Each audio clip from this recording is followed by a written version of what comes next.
ಆಕೆ ಗಂಡ ಮಗನನ್ನ ಬಿಟ್ಟು 3 ತಿಂಗಳು ಕಣ್ಮರೆಯಾಗಿದ್ಲು. ಆಮೇಲೆ ತಾನಾಗಿಯೇ ಬಂದು ಗಂಡನನ್ನ ಸೇರ್ಕೊಂಡಿದ್ಲು. ಆದ್ರೀಗ ಗಂಡ ಮಗ ಇದ್ದಕ್ಕಿದ್ದಂತೆ ಸಾವನ್ನಪ್ಪಿದ್ದಾರೆ. ಜೊತೆಗೆ ಮೃತದೇಹದ ಮೇಲೆ ಗಾಯದ ಗುರುತುಗಳು ಪತ್ತೆಯಾಗಿವೆ. ಆದ್ರೆ ಪತ್ನಿ ಮಾತ್ರ ನನಗೇನು ಗೊತ್ತಿಲ್ಲ ಅಂತಿದ್ದಾಳೆ.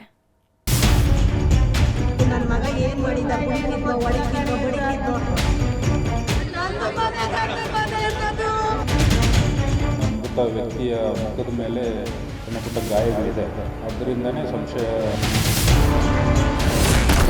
ಗಂಡ ಮಗ ಸಾವು, ಮೈ ಮೇಲೆ ಗಾಯದ ಗುರುತು. ಕ್ಷಣಕ್ಕೊಂದು ಹೇಳಿಕೆ, ಪತ್ನಿ ಮೇಲೆಯೇ ಶಂಕೆ. ಈ ಕಾಲದಲ್ಲಿ ಯಾರನ್ನ ಯಾರು ನಂಬಂಗಿಲ್ಲ ಬಿಡಿ.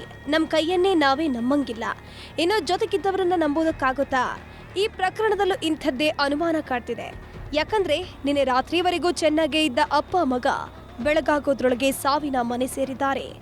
ರಾತ್ರಿ ಮಲಗಿದ್ದ ಹಾಸಿಗೆ ಮೇಲೆಯೇ ಉಸಿರು ಚೆಲ್ಲಿದ್ದಾರೆ.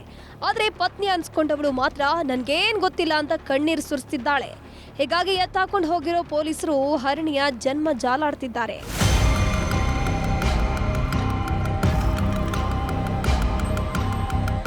ಈ ಫೋಟೋದಲ್ಲಿದ್ದ ಖುಷಿ ಇವತ್ತಿಲ್ಲ. 100 ವರ್ಷ ಬದುಕಬೇಕು ಅಂದ್ಕೊಂಡ ವ್ಯಕ್ತಿಯೂ ಈಗಿಲ್ಲ.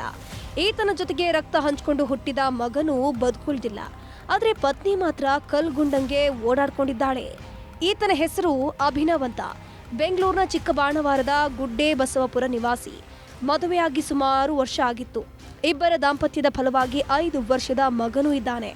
ಆದರೆ ಪತಿ ಪತ್ನಿಯ ಮಧ್ಯೆ ಅಷ್ಟಕ್ಕಷ್ಟೇ. ಈ ಹಿಂದೆ ಮನೆಯಿಂದ ಹೊರ ಹೋಗಿದ್ದವಳು 3 ತಿಂಗಳು ವಾಪಸ್ಸೇ ಬಂದಿರಲಿಲ್ವಂತೆ. ಹೀಗಾಗಿ ಹರಿಣಿ ಮೇಲೆ 10 ಅನುಮಾನ ಮೂಡುವುದಕ್ಕೆ ಶುರುವಾಗಿದೆ.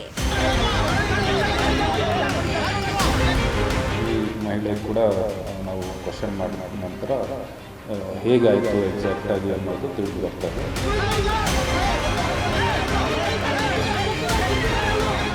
ಇವತ್ತು ಬೆಳಗ್ಗೆ ಪೊಲೀಸರಿಗೆ ಫೋನ್ ಮಾಡಿದ್ದ ಹರಿಣಿ, ನನ್ನ ಗಂಡ ಹಾಗೂ ಮಗು ಮಾತನಾಡ್ತಿಲ್ಲ, ಬನ್ನಿ ಅಂತ ಫೋನ್ ಮಾಡಿದ್ಲಂತೆ.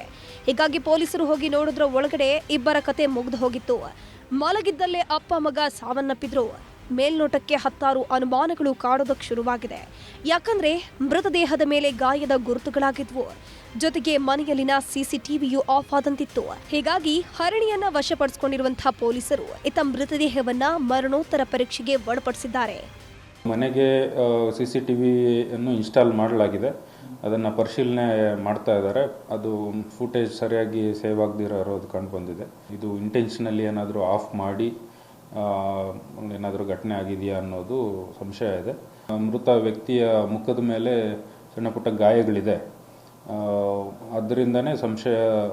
ಇದು ಗಂಭೀರವಾದ ಪ್ರಕರಣವಾಗಿ ನಾವು ತಗೊಂಡು ಎಲ್ಲ ದೃಷ್ಟಿಕೋನದಿಂದಲೂ ಈ ಒಂದು ಪ್ರಕರಣದ ತನಿಖೆಯನ್ನು ಮಾಡ್ತೀವಿ. ಪೊಲೀಸರ ವಶದಲ್ಲಿರೋ ಹರಿಣಿ ಕ್ಷಣಕ್ಕೊಂದು ಹೇಳಿಕೆ ಕೊಡ್ತಿದ್ದಾಳೆ. ಹೀಗಾಗಿ ಹರಿಣಿ ಸುತ್ತ ಪೊಲೀಸರು ತನಿಖೆ ನಡೆಸುತ್ತಿದ್ದಾರೆ.